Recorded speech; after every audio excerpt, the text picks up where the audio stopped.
Torre de Babel nunca tivesse sido de fato destruída? E se na verdade ela só mudou de nome? Pensa comigo. E se a Jerusalém da época de João Batista fosse na verdade a antiga Babel reconstruída? A gente vai mergulhar hoje numa teoria bem provocadora que diz que esses dois lugares não são só uma metáfora, não. Eles têm uma conexão física, real e espiritual.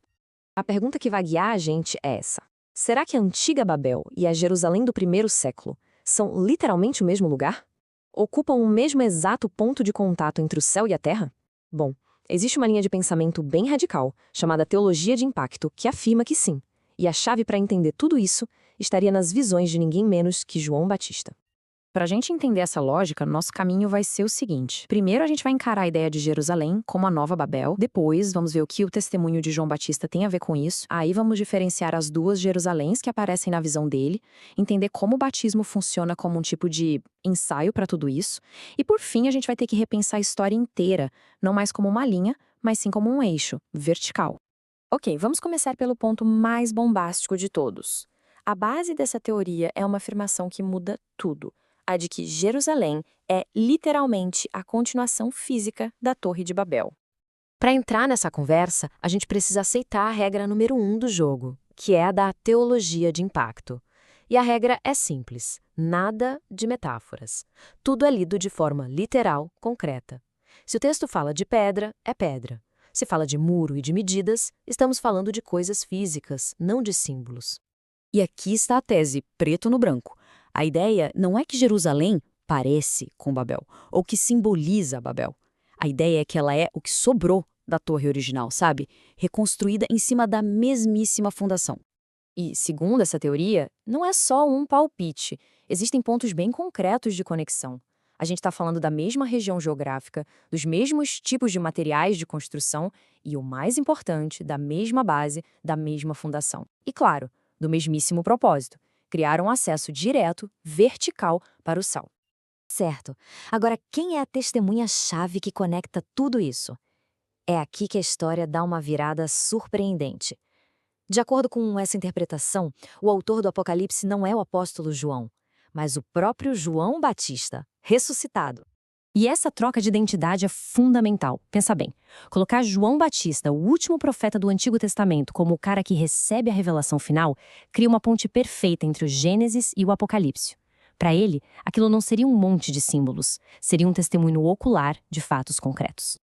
Então, quando João Batista tem a visão da Grande Babilônia, ele não está pensando em Roma ou em algum império futuro. Não, ele está, na verdade, tendo uma revelação do verdadeiro nome da cidade que ele sempre conheceu como Jerusalém. Ele a reconhece fisicamente como a continuação daquele projeto antigo de Babel, a grande cidade, só que agora com uma roupagem de centro religioso.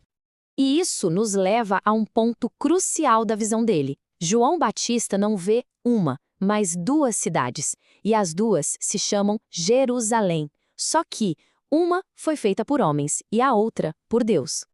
E a diferença entre elas é gritante. De um lado, você tem a Jerusalém terrestre, que é a Babel restaurada, um projeto humano, destinado à destruição. Do outro lado, a gente vê a Nova Jerusalém, que não sobe da terra, mas desce do céu. Uma criação divina, feita para durar. Vamos lembrar do básico. A Torre de Babel era sobre subir. Era a tentativa da humanidade de forçar um caminho de baixo para cima. A Nova Jerusalém faz o movimento exatamente inverso. É uma ação de cima para baixo. É o céu vindo de encontro à terra. E as dimensões que João Batista descreve são absurdas. Uma cidade com 2.200 quilômetros de altura, isso não é arquitetura humana. Para essa teoria, essa é a descrição de uma estrutura divina, quase como um zigurate invertido, uma contratorre de Deus, projetada não para subir, mas para descer. Tá, mas como é que essas ideias gigantescas, cósmicas, se conectam com o mundo real, com o chão? A resposta, segundo a teoria, está no batismo de Jesus. Esse momento é visto como o primeiro evento físico dessa descida divina. Os céus se abrem e o Espírito desce. E o mais interessante é onde isso acontece, no Vale do Jordão, exatamente no mesmo eixo espiritual onde séculos antes a humanidade tentou subir com a torre. O movimento foi, literalmente, invertido. Então a lógica da inversão fica clara aqui. Primeiro, a humanidade empilha tijolos para tentar subir. Em resposta, João não constrói nada, ele abre as águas, ele prepara o caminho para receber. Esse ato se torna o protótipo, o modelo em pequena escala para o evento cósmico final, a descida da Nova Jerusalém. É isso, onde antes a humanidade erguia tijolos, agora João abre águas.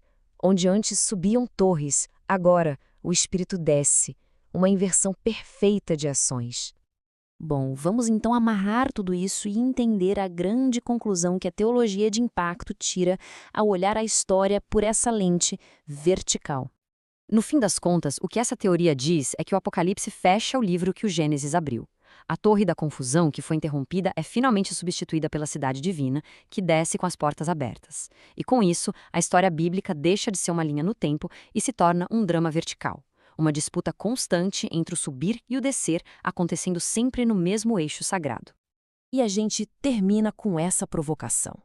E se o grande conflito da história não for sobre a passagem do tempo, de séculos, mas sim sobre a disputa por um único ponto de contato entre o céu e a terra? É uma ideia que, no mínimo, força a gente a ler tudo de novo, mas com outros olhos.